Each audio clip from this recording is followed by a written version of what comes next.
Price is a very critical component of the marketing mix because it's the only one that brings in revenue for the business. However, a lot of businesses take an easy, standardized approach when it comes to pricing and base it only on cost. For example, they take the cost price of the product, multiply it by 2, and use that as the retail price, a process called keystoning. In this course, we are going to explain in details why pricing should not be based on costs, and why costs do not play a role in pricing other than setting the floor for the potential price. And we are going to give an alternative detailed process a retail business can implement to create a unique pricing method that takes into consideration all the different market dynamics around the product and set prices that get the most out of each product in the portfolio. So let's get started.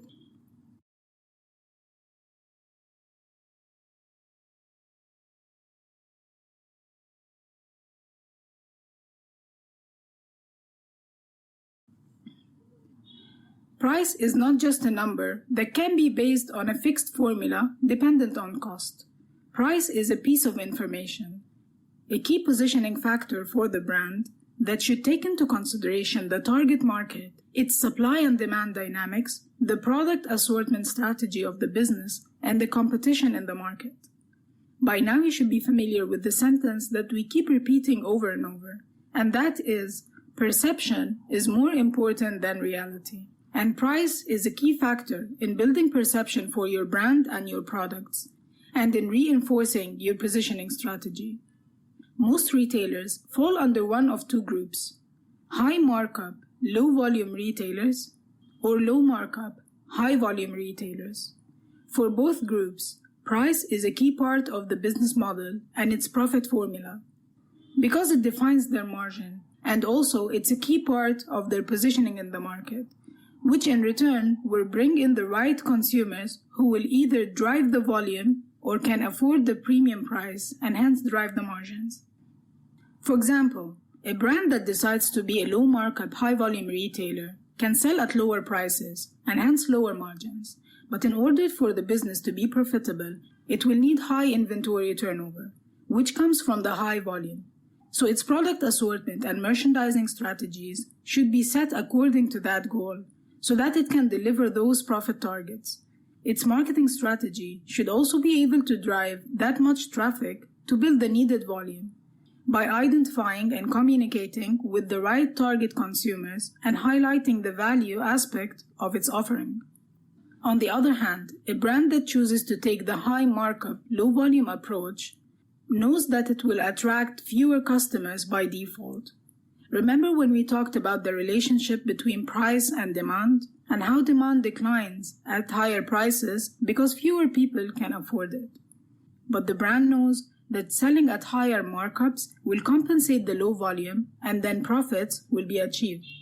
But this brand will have to be able to attract those consumers by the right differentiated assortment that will appeal to them and justify the high price. And also adjust its merchandising strategy to fit into this premium or luxury segment and support the positioning of the brand.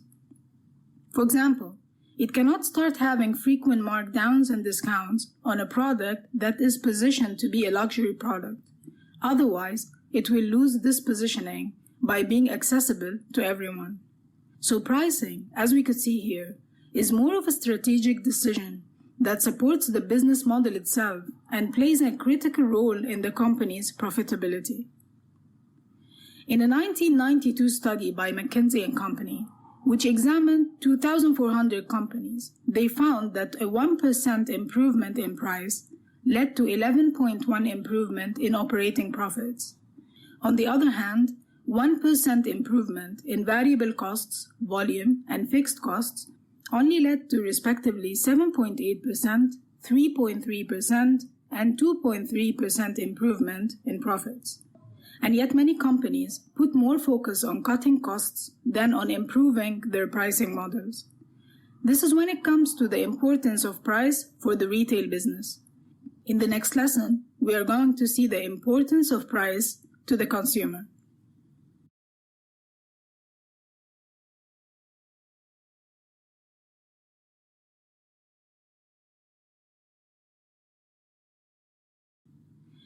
Is price the most important factor to consumers? Price has traditionally been among the top determining factors when making a purchase decision. Whether or not it is the determining factor depends on many other factors. Some of those factors are consumer-related. For example, if your main target consumer is value-oriented customer, then price will be the determining factor for many products. Other factors depend on the product itself. For example, if the product is a commodity with no differentiation between the different brands, then as we mentioned before, consumers will decide mainly based on price. But there are other factors that influence the buying decision for your target consumer, and identifying those factors will help you set your price correctly and not leave money on the table. For example, convenience is a deciding factor for many consumers, and they are willing to pay up for it. That's actually why convenience stores continue to exist. Although their prices are higher than grocery stores and supermarkets, people still buy from them because they are closer and it's easy to pick up something quickly on the go. Because time has a value. I might save some money by buying this from the grocery store, but I will waste a long time that I could have been earning more money on. That's an opportunity cost. Quality is a very important deciding factor for many consumers, and especially for certain products that they need to use for a long time. You get what you pay for is a statement that people always mention to justify the higher price. Image is an important factor, especially for fashion retail. That's why people pay for luxury goods. After-sales services and warranties is a very important factor for many products, such as electric appliances. Mitigating risk is a deciding factor. Should I buy this no-name brand that is cheaper but might harm my body, or rather go with the known brand with known ingredients and has been tested to be safe? So people pay up to mitigate risk. Instant availability is a factor. Should I buy this product right now from the retail store at the higher price, rather than wait for a week for it to come if I buy it online at a lower price? Experience is a deciding factor. I can buy this cheaper at X store, but I will have to wait in a long queue, so I'd rather buy it from this store at a higher price and check out quickly. Or I'd rather get my coffee from this cafe because their experience is much better, and I will get to meet my friends there, and so on. Consumers don't look at the price in isolation, but rather they look at the value they are getting in return for the price they are paying. This value includes the cost of the product itself, added to it all the different deciding factors that are relevant to them. So they assign a value for the product and assign an additional value to the quality component and assign more value for the convenience, and then make a decision based on the total value they are receiving from you versus from the competition. That's why it's important to understand your target customers and why and how they shop your products, so that you will be able to know what they perceive as value and make your pricing decisions based on the perceived value. We get into the details of why and how consumers shop in the consumer behavior course, so please check it out.